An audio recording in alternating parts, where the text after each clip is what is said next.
Hey, welcome to Steph's World, Spiritual Foundations 49. Well, today I put a lot of stuff online. I don't know if any of you paid much attention to it, but it was some of my, not my Irish background, but my other background. You don't realize that if you've been in America for any length of time that we're probably a mixture. Now, why don't you look at me? What do I look like? I look like an American? You betcha.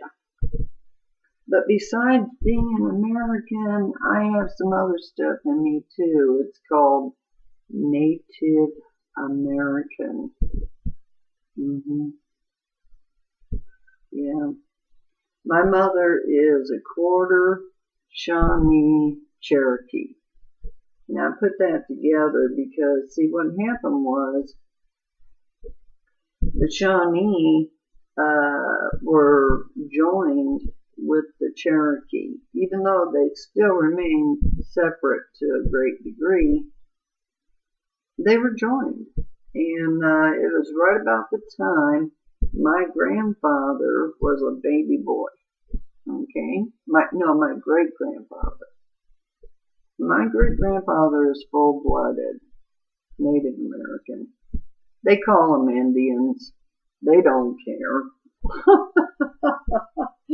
I think I'm the only one that cares.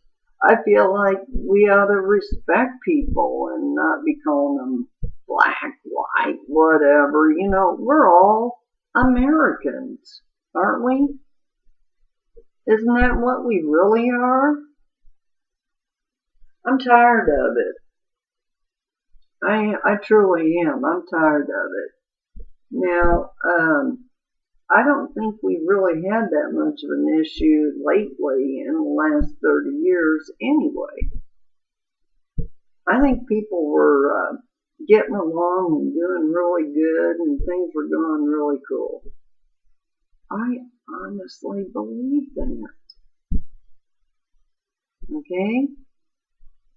Now,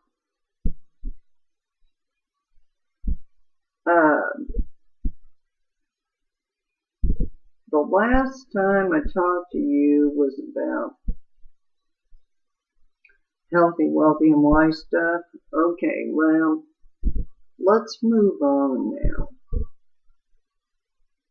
When I talked about being wealthy, I meant being at peace with yourself. And I'm going to ask you right now, do you feel peaceful within yourself? Are you happy? There's a level of happiness.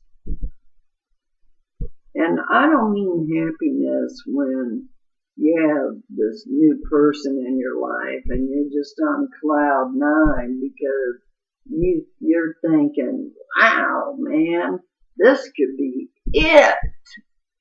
That's not the kind of happiness I'm talking about. Okay? I'm talking about a kind of happiness that you feel inside yourself. Inside of you, without any other human being being any part of that happiness. Just you. And let me add a little extra. And some of you people out there that think you're atheists or whatever you are, just don't pay any attention to this if you can't listen to it. But there's a little extra. It's called that God thing. Okay? It's called the thing that a lot of us were taught to believe in when we were children. Yeah, when we were just little kids. We were taught this, okay? Oh, wrong side. Here we go. Oh, man, I'll tell you what, it's tough when you're looking at yourself, talking, and you know something ain't right with your hair. It's getting in your eyes, and I got too much. I got my hair pulled partially back. I want to tell you something. I got a lot of hair. Lot of hair. My mother had a lot of hair. Okay? I figure I got all that hair from her. She still has a lot of hair, and she's dying. And I'm sorry to say, but that's the truth. Don't feel sorry for me. Don't feel sorry for my family. My mother has Alzheimer's. And she also has a serious heart condition. And, the doctors, they decided to take her off of this medicine called Coumadin. It's a blood thinner. Well, my son died from a blood clot. Both my maternal grandparents died of blood clots. My grandmother, my mother's had several blood clots. I had a brain aneurysm. So what do you think? Blood clots run in the family? Yep, they do. I guess in a way the doctors, the reason they took her off of that other medicine is because they just want to see what happens if, she'll just go quietly through the night or something. We as her family, most of my brothers and sisters have already made the trip. She's up in Chicago right now. They made the trip up there to say goodbye to her and tell her how much they love her. Well, I can't do that because I'm too disabled or too challenged to do that. I cannot tell my mother goodbye in person. I can never hug her again. So, not in this world. So what I do is once a week I ask my father and my sister to let me please, just for 5 minutes, talk to my mother, and they let me do that. Isn't that sweet of them? But I have noticed over the last few months that things have changed. She's going into a new world now. That new world is, they have names for it, for Alzheimer's patients, but I have my own name for it. I feel like that's when the mind is letting go finally, and the soul is taking over. And yes, she knows who I am, but her soul is busy, really busy. I mean, my goodness. Imagine the amount of energy that the soul really is. See, I put out something recently that some of my friends that watch me on a regular basis didn't understand. It was called the Higgs-Boson or Boson God particle. I don't know how that B-O-S-O-N part is pronounced, to be honest with you. But anyway, personally, I'm not a physicist, but what I do believe, and oh, by the way, I have studied physics on my own because it is fascinating to me. and I studied metaphysics, I actually did take classwork in metaphysics. So I could almost become a minister, so to speak, in that area of spirituality. I almost have enough to do that, but I'm not going to.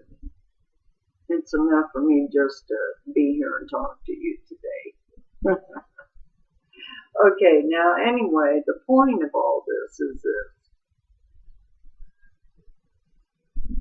I remember on 4th of July last year when the big thing was, they discovered the God particle. Well, yeah, right. Okay. What they discovered is a deeper level of the atom. That's what they discovered. And boy, it took a lot to get to that point. Believe me. It took a huge, huge machine to get there.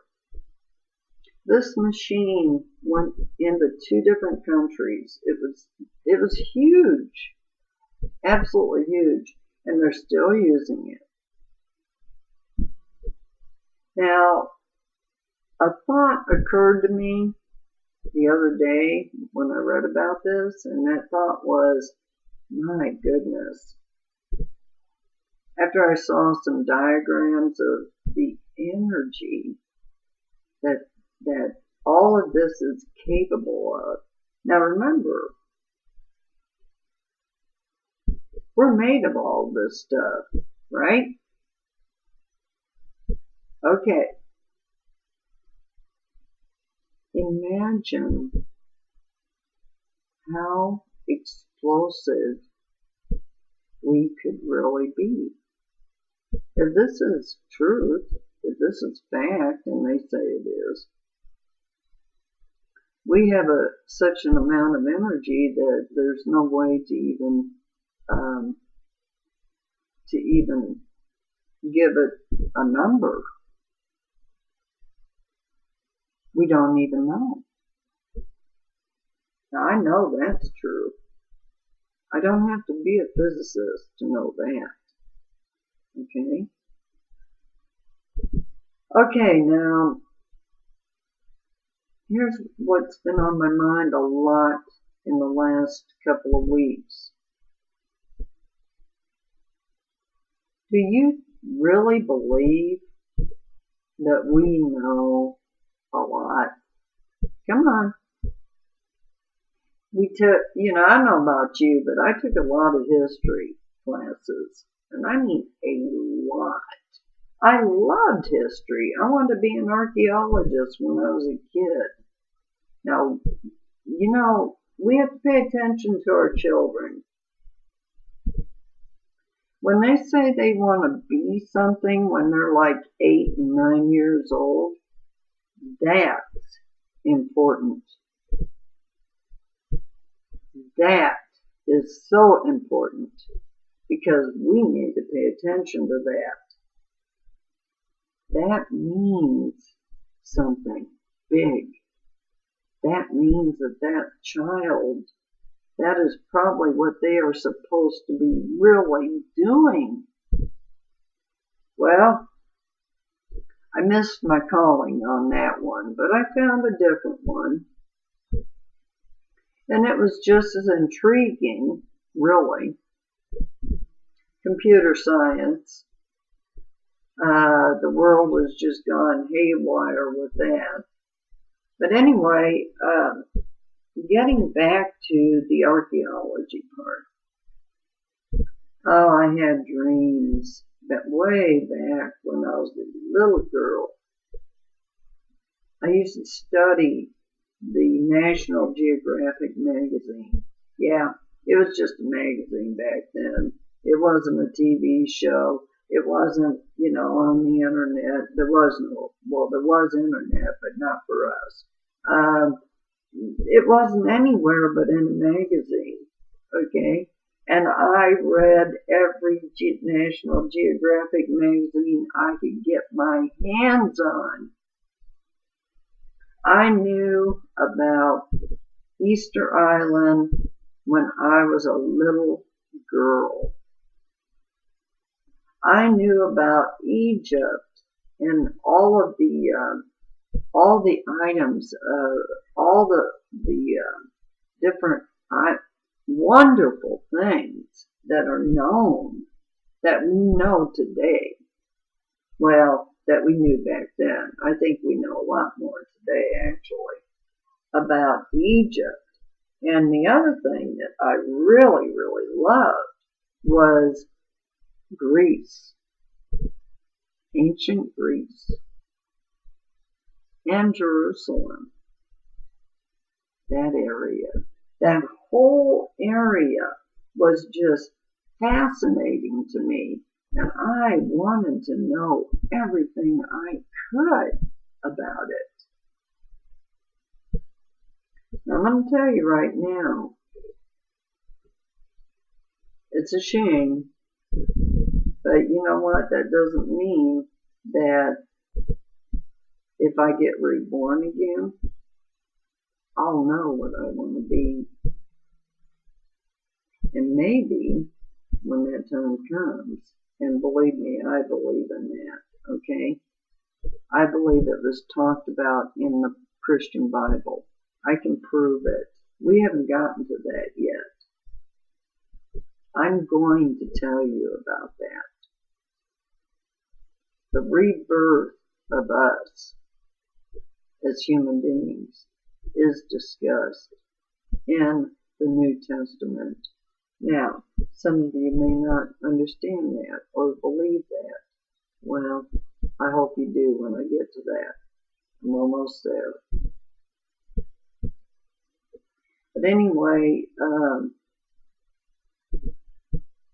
going to tell you right now that we know very little, very, very little about our past. I saw something on Google today about the Neanderthal man. You'll have to forgive me. I have word salad problems. I can think it, but by the time I'm thinking it and it gets down to here, it doesn't come out the same. That's why I like to write, because, you know, I can't mess up with that. Okay? I have brain damage, and it doesn't mean I'm stupid at all. Actually, I'm still very intelligent. What it means is that I have a problem getting my words from my brain out to my mouth. A lot of people do, then have brain damage, okay? Doesn't mean we're stupid, not by any means. Read some of my blogs. Please, I invite you to. I have another one that I'm getting ready to write, and it's going to be a whopper. It's my vision of where I think we're headed, what I think could be possible. Now, whether it is or not, we're not even going to know, because we're not going to be here, frankly. I'm talking about maybe 2, 3 more generations from us. And the ones that are going to be here aren't watching me right now. They're suckling a mama's breast or a bottle or however they're feeding their baby. Those babies are our real future. We're not the future. But you know what we are? We're what Thomas Jefferson means to us.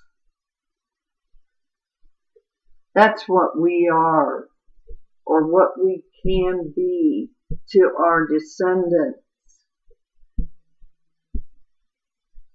And here's the greatest news of all, if we don't destroy ourselves in the process. We'll have film. we'll have actual film. And then we're going to progress because film is nothing. We're going to actually have the ability to do laser pictures where it's a 3D deal. Okay?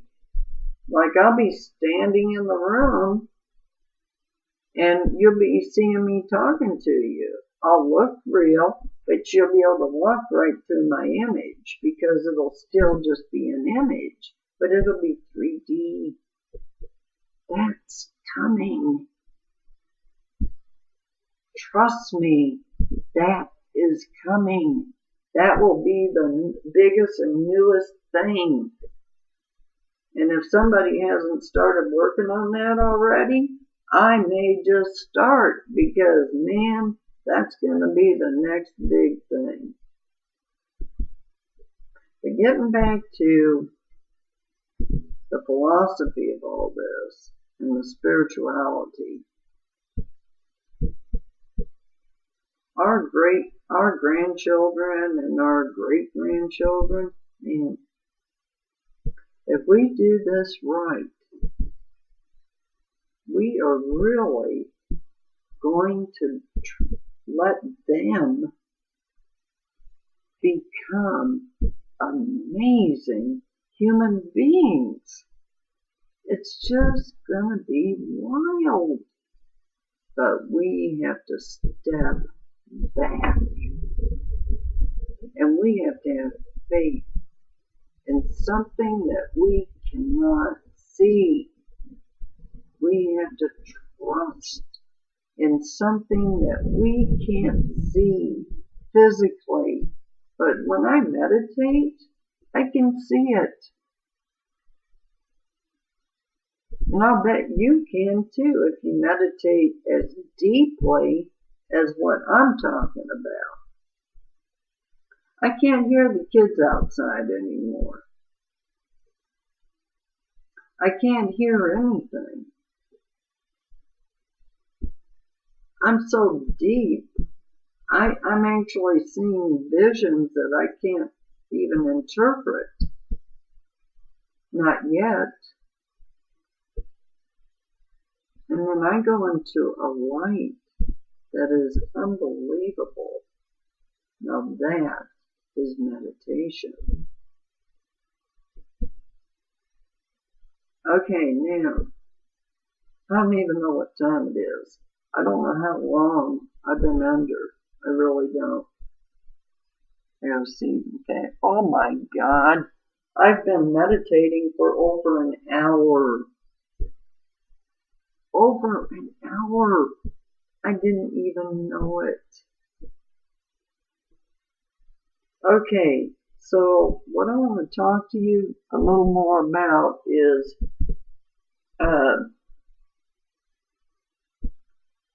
about what we're going to have to do to clean up the mess that we're in right now.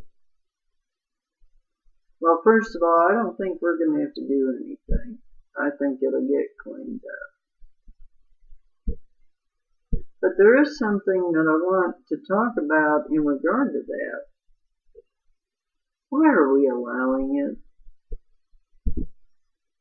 Yeah, I read so much stuff on Google, and I'm sure it's on Facebook too, and Twitter, and all that crap. All those social networks out there. Why are we letting this go on? Do you not realize that we vote these people into office? Do you not understand that they are at the mercy of us? That it really is we the people? It really is. And if we the people are not happy with all this, then let's change it. Let's put a stop to it. Right now.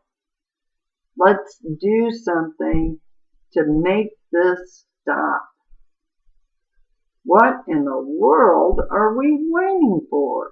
Why are we complaining all the time and not doing anything? We act like we don't have any power, but we do. I told you the kind of power we have within ourselves. My God, that's almost scary. And then let's talk about the power that we have in the political sense. Didn't we vote those people into office? Or how did they get into office? Please, someone tell me. Didn't you guys vote them into office? Because I didn't. I'll tell you that right now.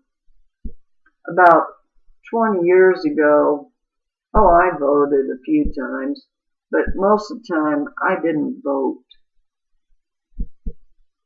I had my reasons. Maybe it was because of what's happening today. There's a story I could tell you about this that happened to me about Rachel's 34. It happened to me about 30, maybe 29 years ago. Kind of weird situation that occurred. And it's the truth, even though people probably don't believe me, but it's the truth. I tried to tell people about it, but nobody would listen. You know, we went through the Clinton era and everybody was happy as can be, even though they impeached him. For what? Because he did something that everybody thought was immoral? Gee, wonder how many other presidents did that. You know, I don't think it had anything to do with that. I think the news media made a really big deal out of it. I never saw anything like it. Believe me, I remember. You know, even my mother and I were both like in shock when we saw what the news media was doing to a president that was actually making our country finally good. Now, I wrote about it. I researched it. And sure enough, Bill Clinton, no matter who was backing him, we had peace. And we overcame the deficit. Yes, we did. We were deficit free. We had plenty of money for everything. Funny, isn't that? Kind of strange, isn't it?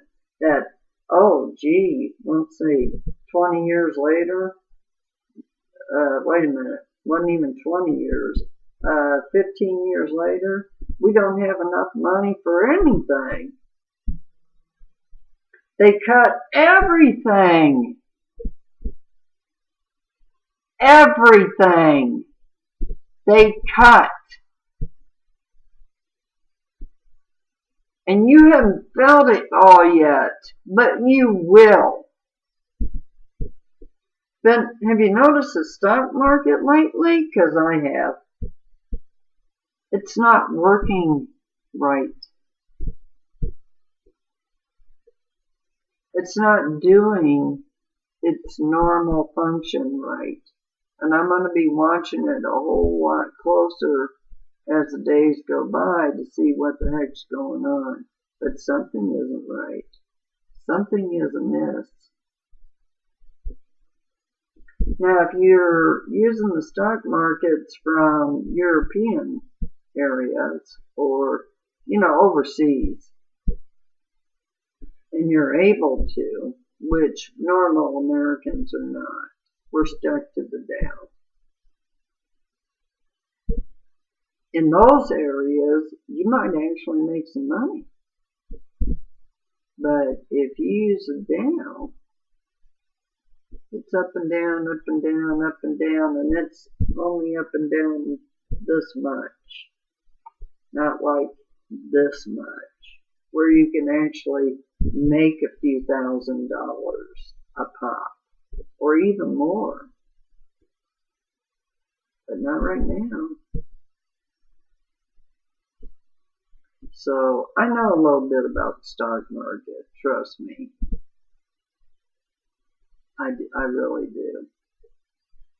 I learned it years ago in one of my advanced management classes that I had to take for my degree program. I was way past all the programming stuff. I finished all that up years before. But I had to take these management classes. And one of them was really good. And he told us a lot that I never heard a history teacher put it this way. I never heard anybody put it this way.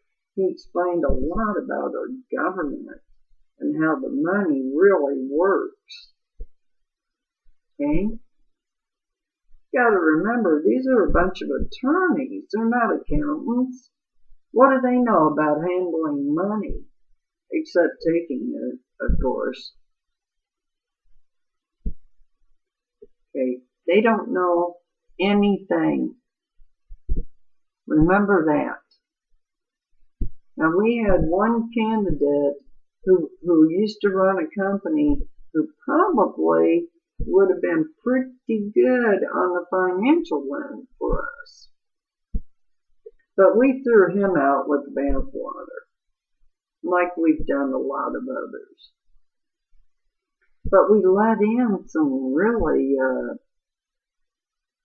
different people. I'm not going to judge not, lest she be judged. I believe that. I think everything is for a reason, and we may not understand it right now, but it's all for a reason. And y'all might be saying, well, I don't understand our political situation, so what's the reason for that? Maybe we shouldn't know right now. Maybe we're not going to know right now. Maybe it's all part of the big change that needs to happen. Believe me, the way our country was going, it wasn't doing what Thomas Jefferson wanted it to do. Pay attention. Read some of my blogs. Thomas Jefferson expected us to take that Constitution and make something of it. Make it something really cool. Build on it. But we didn't do that. We didn't do that. Even with 3 balances, it didn't do us any good. We still managed to fudge things up, and I'll put it like that. But even though that happened, I believe and I have faith that all will be okay. That we will come out of this. We're going to come out of this even better than we could have ever imagined. No, I don't believe some of these people that are in office will be considered our saviors. Absolutely not. But I do believe that our children and our grandchildren and our great-grandchildren are going to say, yes, they played a role in making our country something, not just our country, our world into something fantastic. Maybe what we should be. And when I write that blog, I hope some of you read it. I really do. It's coming. Maybe by the end of the month it'll be done. And it's going to be a goodie. I promise you it will be. Okay, now as usual, I got some things I need to read to you. Okay? I'm not even sure what they are yet. Okay. Oh yeah, I got one thing I want to show you. See this? Yeah, it's pages and pages and pages of stuff. Guess what? You know what I did a long time ago? I wrote about spiritual priorities, boundaries, and goals. How about that? This was written, and there's the front piece is actually missing. This was written, look at that, I even put a chart in there. I don't know if you can see it. Wait a minute. Yeah, I put a chart in there. See, you know, I am one of these people that's real organized. Yeah, I hate to say it, but I am. Now, I wrote something about choices. And I wasn't the only one who wrote in this. There was somebody else that contributed to this too. And I made mention of that. Some of this was written by Robert Burney and Joy to You and Me at his website. Okay? I want to read you about choices. Choices. Setting a boundary is not making a threat. It is communicating clearly what the consequences will be if the other person continues to treat us in an unacceptable manner. It is a consequence of the other person's behavior. Hold on, I gotta turn the light on. I'm sorry. Hold on.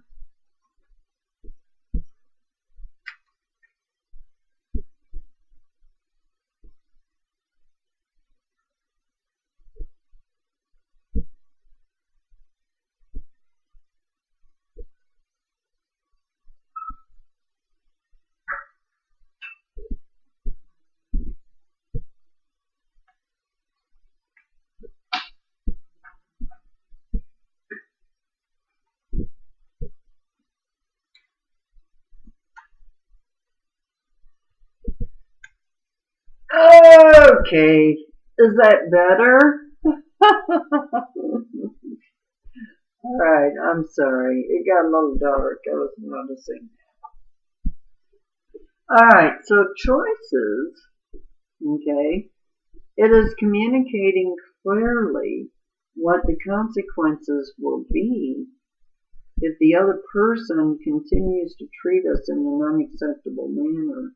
It is a consequence of other person's behavior. Setting a boundary is not an attempt to control the other person, although some of the people who you set boundaries with will certainly accuse you of that, just as some will interpret it as a threat. It is a part of the process of defining ourselves and what is acceptable to us. It is a major step in taking what control we can of how we allow others to treat us. It is a vital step in taking responsibility for our life, for ourselves in our life. Sorry about that. Setting boundaries is not a more sophisticated way of manipulation. Although some people will say they are setting boundaries when in fact they are attempting to manipulate. The difference between setting a boundary in a healthy way and manipulating is when we set a boundary, we let go of the outcome. Sound familiar? I've been talking about this, the letting go of the result, making a decision and then letting go of whatever the result will be. Let's say you do play the stock market. Let's say you do. Let's say you do stocks once in a while. Maybe once a week or something. Here's the deal. Here's where it gets really tough. That's why a lot of people can't do it. If you have expectations of what you're doing in the stock market, you can't do it. You cannot do it because we don't know what's going to happen. We really don't. Like right now, it's acting kind of funky. Well, I don't believe it'll stay like that, but at the moment, we don't know what it's going to do, and we're not sure about it. Okay? But we have to let go of the results, of the outcome. And maybe some of us who are not as brave as others will need to just stand back and watch it for a while. Be patient. Get ourselves busy doing other things that need to be done. Now, a lot of this is about people, relationships, okay? So, I want you to understand that, okay? Now, we want the other person to change their behavior. We hope they will. But we need to own all of our choices in order to empower ourselves to take responsibility for our lives and stop setting ourselves up to be a victim. One of our choices is to remove ourselves from the relationship with the person. We can leave a marriage. We can end a friendship. We can leave a job. We do not have to have any contact with our family of origin. It is vitally important to own all of our choices. Now, there's a little extra piece to that, though. It really is, and I'm wondering if I wrote it in the next verse here. Okay. If we do not own that we have a choice to leave an abusive relationship, then we are not making a choice to stay in the relationship. Anytime we do not own our choices, we are empowering victimization. Very important. I know about this stuff, but guys, girls, everybody, I know a lot about it. I've been in 2 horribly serious, almost life-threatening situations in a marriage, okay? And you've heard about it. If you've watched my other videos, I told you about it.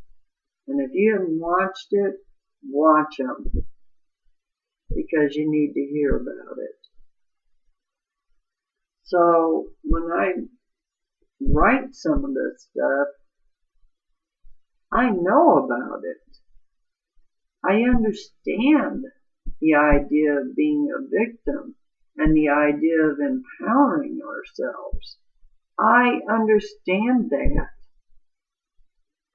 Been there, done it. Okay.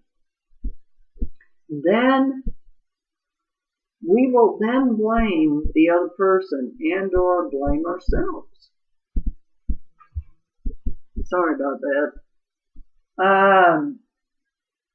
It is a vital part of the process of learning to love ourselves and taking responsibility for being a co-creator in our life to own all of our choices.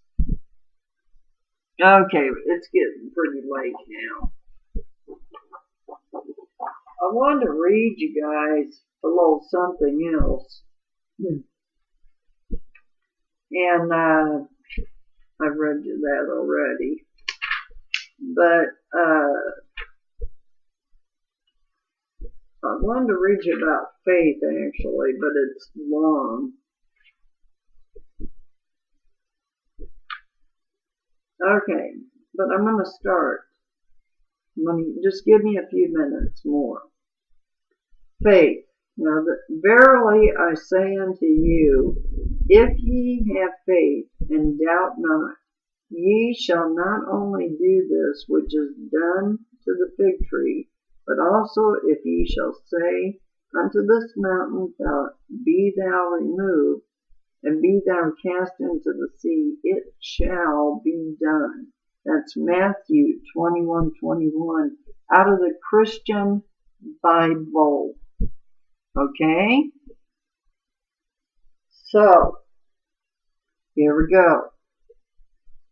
And understanding faith is a life of prayer.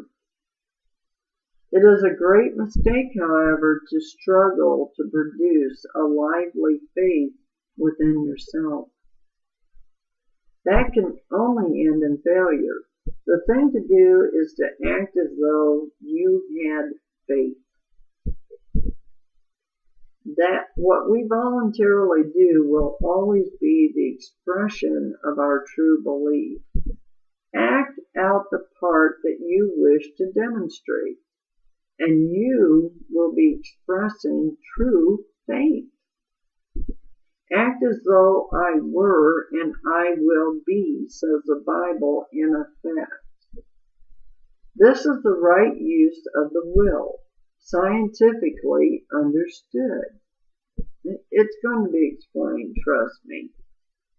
The statement of Jesus quoted above is perhaps the most tremendous spiritual pronouncement ever made. Probably no other teacher who ever lived would have dared to say it. But Jesus knew the law of faith and proved it himself many times. We shall move mountains when we are willing to believe that we can. And then not only will mountains be moved, but the whole planet will be redeemed and reformed according to the pattern in the Mount. Know the truth about your problems. Claim spiritual dominion. Avoid tenseness, strange, and over-anxiety. Expect your prayer to be answered and act as though you expected it. Now, I'm going to stop there for now. What have I been telling you? We have the power to move mountains. We have the power to change our politics, to change our world, to make it a wonderful world. We have the power. But we must have the faith to do it. Now, I love you all. And you pass out all that stuff on the internet all the time, but do you really believe it? Ask yourself. I do. I don't need to read all that junk. And it's not junk. Trust me. I've read it. I know all about it. And I have faith completely and totally. So I pray that you do too. I love all of you. And I'll let you go.